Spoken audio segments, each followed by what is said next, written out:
દિવસભરના 10 એવા સમાચાર જે તમારા કામના છે અને તમારે જાણવા પણ જરૂરી છે, એના વિશે આ વિડીયોમાં આપણે ટૂંકમાં ચર્ચા કરી લઈએ.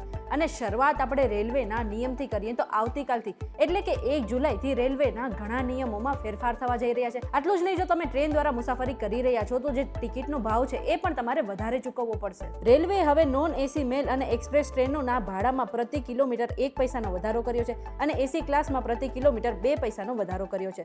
આટલું જ નહીં, રેલવેએ રિઝર્વેશન નિયમોમાં પણ ફેરફાર કર્યા છે અને હવે ટ્રેનનો રિઝર્વેશન ચાર્ટ ટ્રેન ઉપડવાના 8 કલાક પહેલા તૈયાર થઈ જશે. અત્યાર સુધી આ જે ચાર્ટ છે એ 4 કલાક પહેલા તૈયાર થતો હતો. આટલું જ નહીં, જે તાત્કાલિક ટિકિટ છે તેના નિયમોમાં પણ ફેરફાર કર્યો છે. હવે જે તમારું IRCTC નું એકાઉન્ટ છે તેને તમારે આધાર કાર્ડ સાથે લિંક કરાવવું ફરજિયાત બની ગયું છે. હવે તમારા નંબર પર કોઈ ફોન કરીને એમ કહે કે તમારું જે સિમ કાર્ડ છે એ ડીએક્ટિવ થઈ જશે કારણ કે તમે KYC નથી કરાવેલું, તો તમને જણાવી દઉં કે આવા કોઈ પણ પ્રકારના ફોન આવે ને તો સાવચેત થઈ જજો, કારણ કે આ પ્રકારના કોઈ પણ કોલ આવી શકે નહીં. કારણ કે ટેલિકોમ વિભાગે ટ્વિટર પર જણાવ્યું છે કે આ બધું જ ફ્રોડ છે અને તમારી પાસે પૈસા પડાવવા માટેનું સૌથી મોટું સ્કેમ અત્યારે માનવામાં આવી રહ્યું છે. એટલે માટે થઈને કોઈ તમને આ પ્રકારનો કોઈ ફોન કરીને તમારી પાસે કોઈ પણ પ્રકારની માંગણી કરે તો સૌથી પહેલા તો સાવચેત થઈ જજો અને આ બાદ આ ફોનને કટ કરી નાખજો. હજુ તમે અત્યારે 4 ધામ યાત્રા કરવાનું વિચારી રહ્યા છો અથવા તો હિમાચલ પ્રદેશમાં ફરવાનું વિચારી રહ્યા છો ને, તો આ તમારો વિચાર ટાળી દેજો, કારણ કે ત્યાં અત્યારે ભારે વરસાદ પડી રહ્યો છે અને આને જ કારણે અનેક જગ્યા પર ભૂસ્ખલન પણ થઈ રહ્યા છે.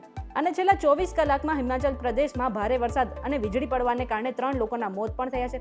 આટલું જ નહીં, બિહારમાં પણ 5 લોકોના મોત થયા છે અને રવિવારે બિહારના ગયામાં એક વોટરફોલમાં અચાનક જ પાણીના સ્તરમાં વધારો થવાને કારણે 6 છોકરીઓ ભારે પ્રવાહમાં તણાઈ ગઈ હતી, જો કે સ્થળ પર હાજર લોકોએ તેને બચાવી લીધી હતી. વરસાદે છેલ્લા 10 વર્ષનો રેકોર્ડ તોડી નાખ્યો છે. તમને જણાવી દઉં કે અમદાવાદ જેવા શહેરોમાં લગભગ 10 વર્ષનો રેકોર્ડ તો તૂટ્યો, પરંતુ આની સાથે સાથે ગુજરાતભરમાં લગભગ 18 જળાશયો અત્યારે ફૂલ ભરાઈ ગયા છે અને ઘણા બધા તો એવા છે કે જેને હાઈ એલર્ટ ઉપર મૂકવામાં આવ્યો છે. છતાં પણ હવે ફરી એકવાર અંબાલાલ પટેલની એક મોટી આગાહી સામે આવી છે. તેમણે કહ્યું છે કે 2 દિવસ બાદ ફરી એકવાર અતિ ભારે વરસાદ ગુજરાતના ઘણા બધા વિસ્તારોમાં પડી શકે છે. ખાસ કરીને 6 જુલાઈથી લઈને 10 જુલાઈ સુધી મોટા ભાગના જેટલા પણ ગુજરાતના ભાગો છે એમાં પણ ખાસ કરીને દક્ષિણ, આની સાથે સાથે સૌરાષ્ટ્ર અને આની સાથે સાથે કચ્છ વિભાગમાં ભારેથી અતિ ભારે વરસાદ પડી શકે છે. તમને જાણી દઉં કે અત્યાર સુધી સિઝનનો 30% સુધીનો વરસાદ જ જૂન મહિનામાં થઈ ચૂક્યો છે. રાજ્યમાં વરસાદ તો પડી રહ્યો છે, પરંતુ આ સાથે સાથે તંત્રની પોલ પણ ખુલી રહી છે અને અનેક જગ્યા પર જે ભ્રષ્ટાચાર થયો છે એ પણ સામે આવી રહ્યો છે.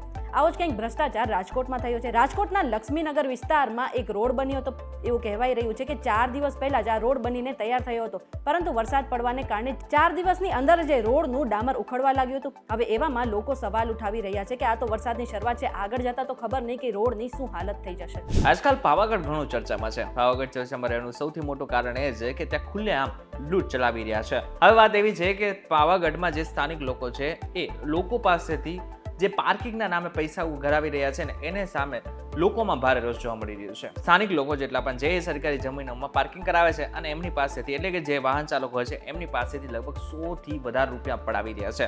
ત્યારે પ્રશ્ન થઈ રહ્યો છે કે એમને સૌથી પહેલા તો જવાબદારી કોને સોંપી છે અને આની સાથે સાથે જો જવાબદારી સોંપેલી છે તો ભાવ કોને નક્કી કરેલા છે.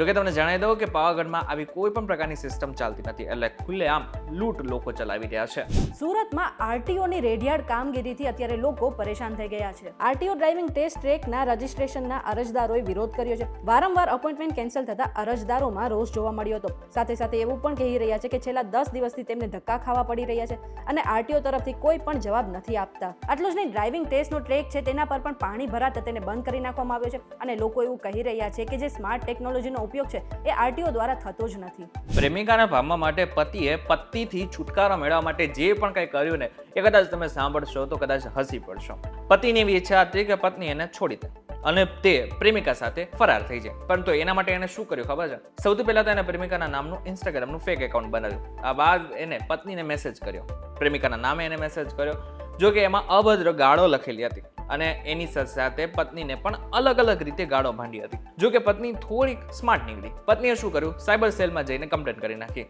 અને જ્યારે સાયબર સેલે તપાસ કરી તો એનો પોતાનો જ પતિ નીકળ્યો હતો. હવે પોલીસે ફેઝ નામના વ્યક્તિ અને આની સાથે જે પ્રેમિકા છે એની ધરપકડ કરી છે. આજે તેલંગાણાના સંગારેડ્ડીના એક કેમિકલ ફેક્ટરીમાં આગ લાગી હતી, જેમાં 12 થી વધારે લોકોના મોત થયા છે. આટલું જ નહીં, 30 થી વધારે લોકો ઘાયલ થયા છે એવી પણ માહિતી સામે આવી છે. જો કે હજુ પણ બચાવ કામગીરી ચાલી રહી છે અને જે મૃતકોનો મૃત્યુનો આંકડો છે એ વધારે વધી શકે છે. અને સાથે સાથે અને પીએમ મોદીએ ફેક્ટરીમાં માર્યા ગયા લોકો માટે 2 લાખ રૂપિયાની સહાયની જાહેરાત પણ કરી દીધી છે. તમે હિન્દુસ્તાની છો ને, હવે જે સમાચાર હું તમને જે કહેવા જઈ રહ્યો છું એ કદાચ તમે સાંભળશો તો તમે ગુસ્સાથી લાલ થઈ જશો. બાંગ્લાદેશની ઘટના છે કે જ્યાં 21 વર્ષીય યુવતી ઉપર એક વ્યક્તિએ બીએનપી જે ત્યાંની નેશનલ પાર્ટી છે એના નેતા છે એને 21 વર્ષીય યુવતી ઉપર એના ઘરે જઈને રેપ કર્યો હતો. રેપ ચાકુના જોર ઉપર કર્યો હતો. આટલું જ નહીં, એને આ બધી જ વસ્તુનું રેકોર્ડિંગ કર્યું અને સોશિયલ મીડિયામાં એને વાયરલ કરી નાખ્યું.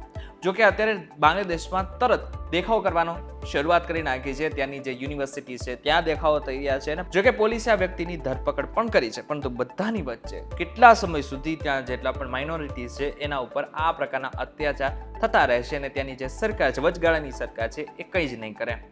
હવે બધામાં તમે શું વિચારી રહ્યા છો મને જરા કોમેન્ટ કરીને ચોક્કસથી કહેજો. વિડીયો થકી જો તમને કોઈ ઇન્ફોર્મેશન મળે તો વિડીયો લાઈક અને શેર જરૂરથી કરજો. તથા આવા જ ઇન્ફોર્મેટિવ વિડીયોઝ માટે વીટીવી ડિજિટલ સાથે જોડાયેલા રહેજો.